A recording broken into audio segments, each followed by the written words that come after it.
Salut tout le monde, c'est Elise ou Nelveacham comme vous préférez et on se retrouve aujourd'hui pour un gros projet avec la dernière collection Noël acidulé que vous voyez juste ici, un calendrier de l'Avent. Pour ce gros projet, il va falloir pas mal de petites choses. Je vous en fais la liste histoire que vous soyez sûr de tout avoir. On commence par une grande plaque format raisin de mousse, de carton mousse, carton plume comme vous préférez, de 5 mm d'épaisseur. Vous aurez aussi besoin d'un total de 6 feuilles 30 par 30, plus la feuille du calendrier de l'Avent de la collection de Noël acidulé. Vous aurez besoin de cutter de précision, de colle. Alors j'ai utilisé plusieurs sortes de colle, liquide, colle chaude. J'ai même utilisé du glossy accent, mais bon ça vous pouvez prendre de la colle liquide, c'est pareil. Un tapis de coupe, c'est beaucoup mieux. Et il va falloir une machine de découpe type silhouette. Ou alors de la patience avec votre cutter. Et puis pour finir tout ça, vous pouvez prendre tout un tas de petites choses pour finir de décorer votre futur calendrier de l'Avent. Donc je commence tout de suite en découpant en plusieurs fois pour ne pas déchirer la mousse du carton mousse. Je découpe plusieurs rectangles. Alors ces rectangles, vous en avez deux qui vont faire 5 cm par 30,5 cm et vous en avoir 10 qui vont faire 5 cm de large par 29,5 cm de longueur. Une fois que vous avez tout ça, moi il me restait un bout. Alors il fait pas tout à fait 5 cm de large, il fait 4,5, mais il fait 30,5 cm de longueur. Et donc ce bout-là, on va le garder de côté puisqu'on va venir l'utiliser par la suite. Vous aurez donc besoin, comme je vous disais, de différents papiers. Celui-ci qui est donc le papier du calendrier de l'Avent de la collection de Noël acidulé. Ce papier ici que j'ai choisi, donc après vous choisissez ce que vous voulez comme papier, hein, bien entendu. Donc celui-là que je vais me servir en fond. Quand on ouvrira les cases, c'est celui qu'on verra derrière. Celui-ci qui va me servir à faire le cadre extérieur, ce qu'on voit de l'extérieur. Et ces deux modèles-là que je vais venir utiliser pour l'intérieur du calendrier de l'Avent, et histoire d'avoir un petit jeu de couleurs. Je commence par mes pièces extérieures, donc faire le cadre du calendrier de l'Avent. Pour ce cadre, je vais venir utiliser les deux rectangles qui font 30,5 cm de longueur par 5 cm de large et deux rectangles également qui font 29,5 par 5 cm de large. Voilà, donc il vous faut 4 pièces, deux qui font 29,5 et deux qui font 30,5. Une fois que j'ai encollé toute la surface d'une de ces pièces, hein, peu importe le sens, vous inquiétez pas, je viens le coller sur donc la feuille que j'ai attribuée pour le cadre extérieur de mon calendrier de l'Avent.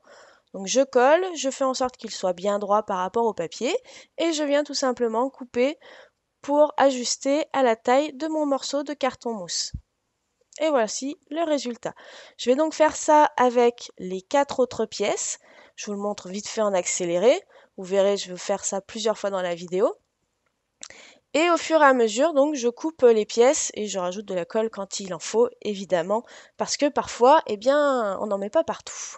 Donc, bien mettre de la colle partout. Sur les pièces en 30,5, bah, ça prend toute la largeur de la feuille, donc tout va bien. Pour les pièces en 29,5, il faut couper un petit excédent sur le côté.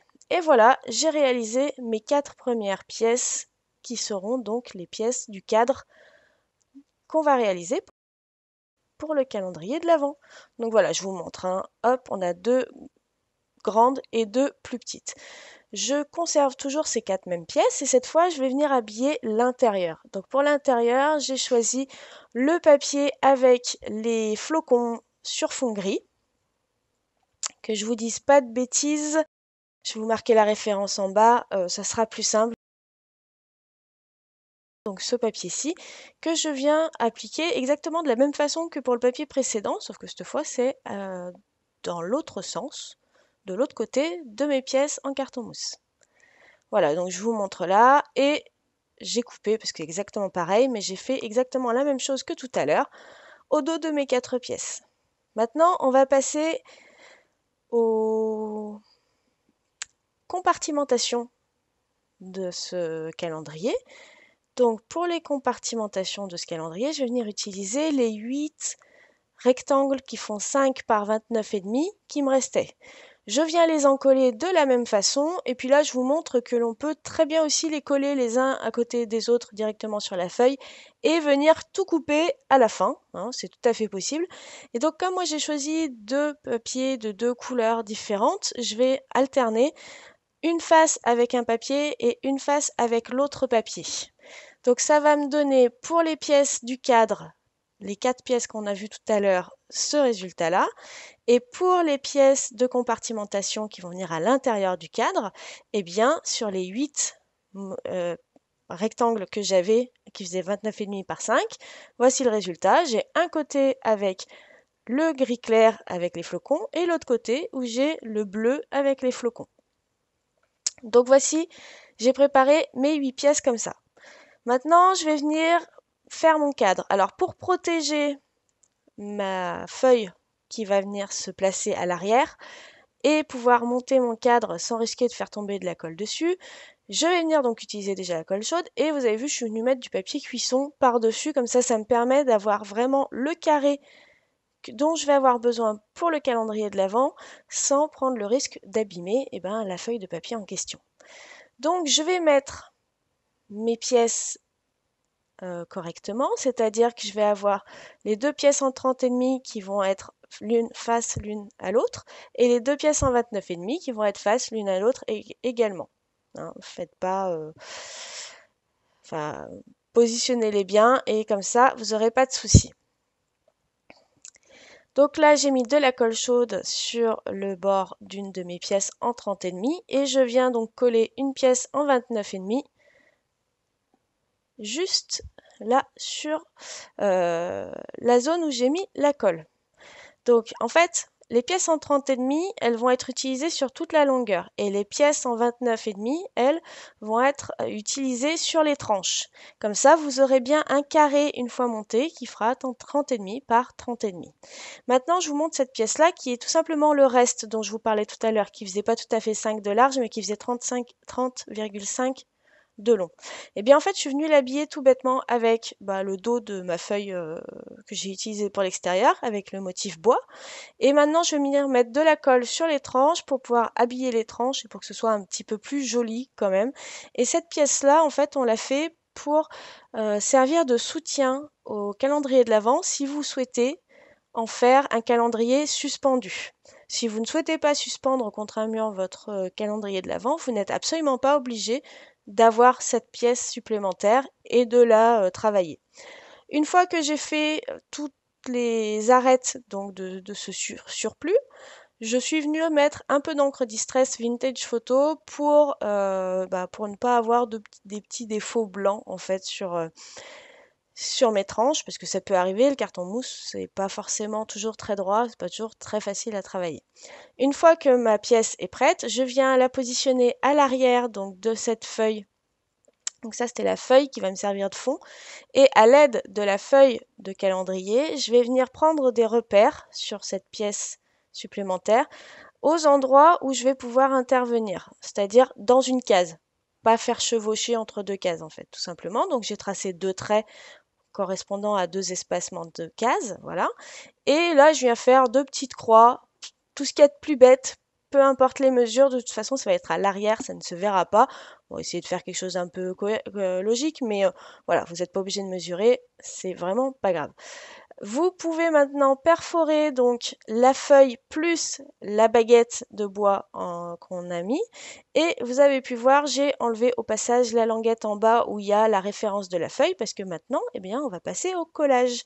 Maintenant que mes trous sont faits, je peux coller ma feuille à mon cadre. Donc je commence en mettant de la colle chaude sur une des hauteurs de mon papier et je viens fixer mon cadre par-dessus en le maintenant bien le temps que la colle se fige et adhère avec le papier. Après, je retourne le cadre et je viens faire la même chose, mais cette fois, je mets de la colle sur la tranche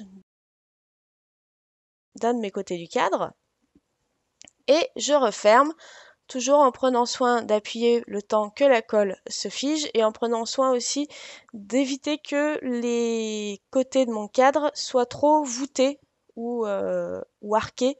Donc j'essaye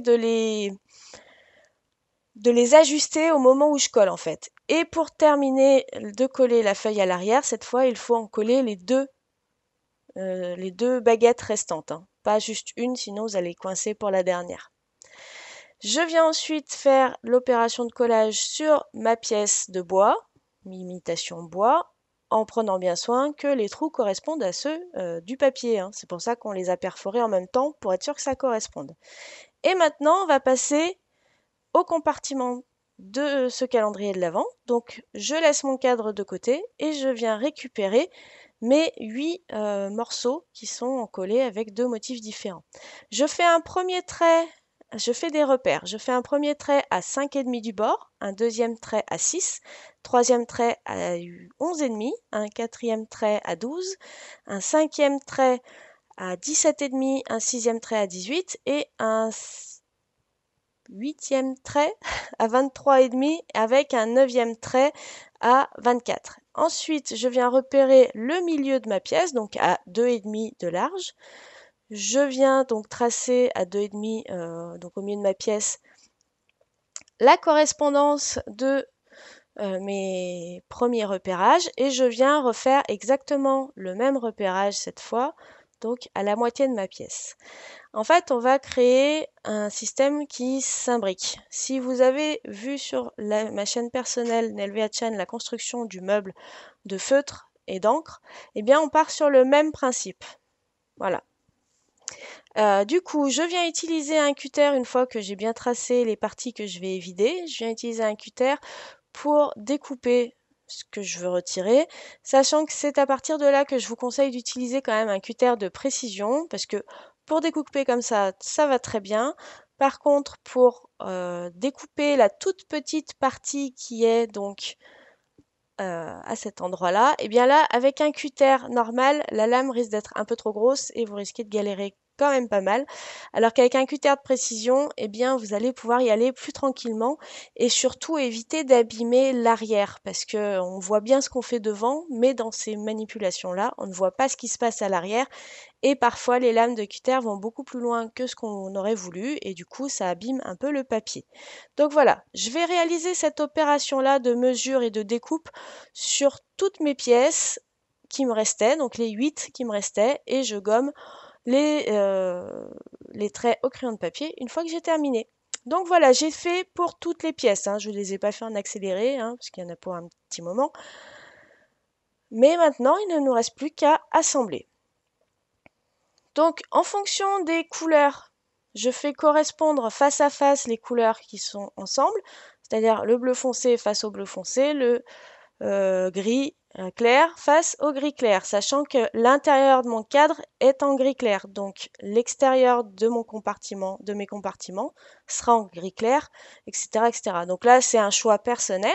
Vous pouvez utiliser le même papier, vous aurez sur toutes les faces, vous n'aurez aucun souci de croisement. Si vous voulez faire que des papiers dépareillés, libre à vous. Une fois que j'ai donc assemblé sans coller toutes mes pièces, il ne me reste plus qu'à les glisser dans le cadre qui a bien fini de sécher.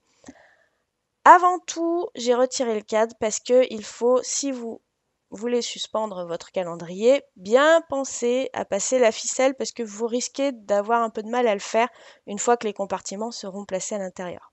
Donc prenez un bout de ficelle, un grand bout de ficelle. Donc moi ici c'est une ficelle avec un fil métallique à l'intérieur. J'ai pris ce que j'avais sous la main. Vous n'êtes pas du tout obligé d'utiliser ce genre de choses.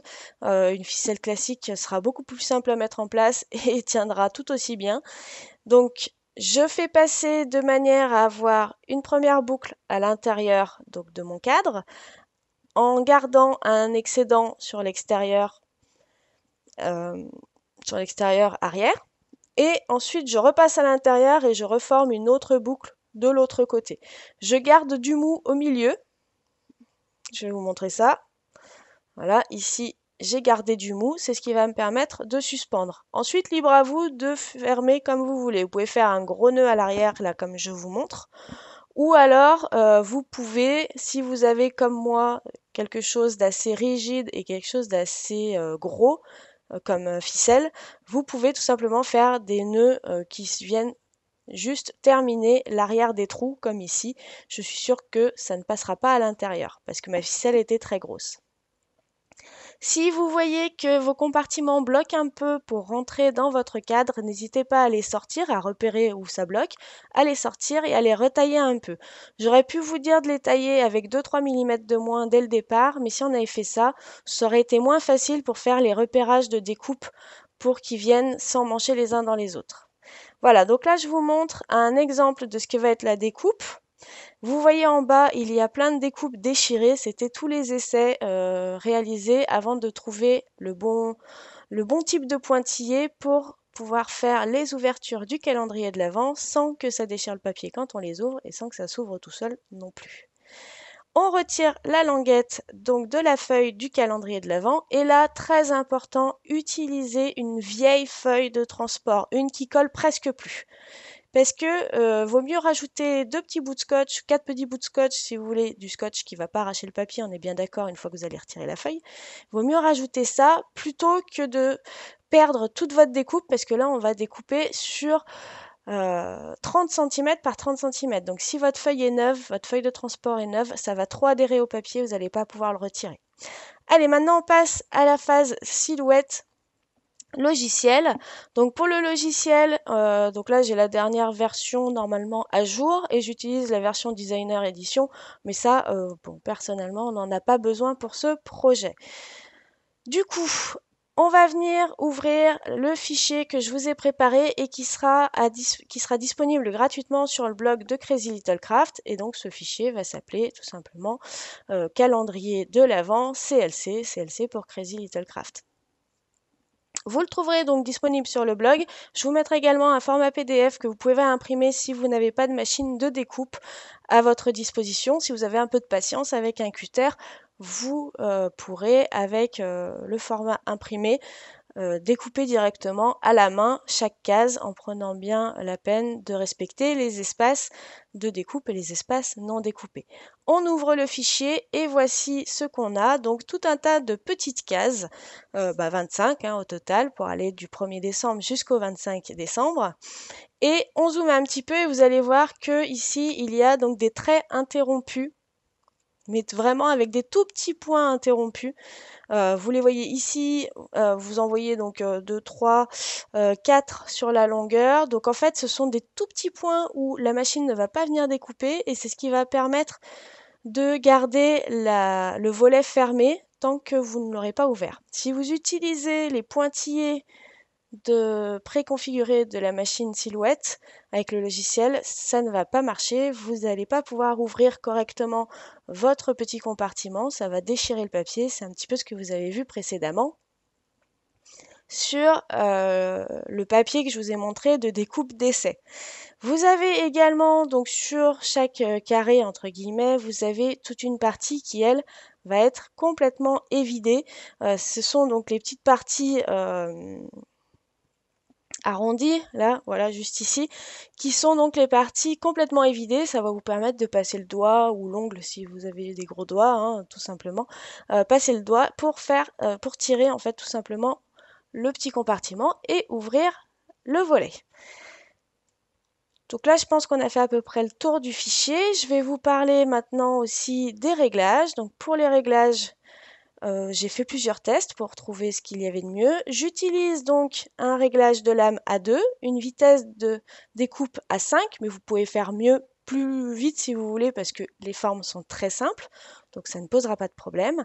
Et je viens également utiliser une force de coupe à 30 et un seul passage. Vous, si vous avez une lame qui est très usée, éventuellement mettez 2 passages. Mais avec ces réglages-là, je pense que ça devrait passer à peu près pour tout le monde. Après, bien entendu, tout dépend de l'usure de votre machine et de votre lame. Voilà, mais au moins vous avez des indications de découpe, je pense que ça peut vous aider. Et on n'a plus qu'à laisser la machine découper notre fichier. Et bien maintenant que c'est fait, on voit le résultat. Donc là, vous allez voir, maintenant que j'ai découpé donc mon papier, il faut le manipuler avec beaucoup de précaution parce que comme vous avez vu, chaque compartiment n'est maintenu au papier solidaire au papier dans son ensemble que par des toutes petites pièces qui n'ont pas été découpées. C'était essentiel pour pouvoir les ouvrir sans difficulté, mais il faut pouvoir manipuler ça très doucement, sinon vous risquez d'ouvrir un compartiment par malheur si vous mettez un doigt où il faut pas. Je vous conseille de mettre un petit coup de bille à gaufrer pour fermer les volets, pour tout simplement, parce que comme ça, au moins une fois qu'il sera ouvert, ce sera plus simple de le laisser ouvert. Et une fois que vous avez fait ça sur tous vos petits carrés, eh ben non, on va pas le coller tout de suite parce qu'il faut d'abord faire le plus intéressant, je pense, pour beaucoup d'entre vous, c'est-à-dire y mettre à l'intérieur les surprises. Donc moi j'ai choisi d'y mettre des des mini bars chocolatés. J'en ai mis plusieurs pour le 25 décembre et après j'en ai mis plus ou moins un ou deux par compartiment. Et maintenant, effectivement, on peut fermer ce fameux calendrier de l'Avent.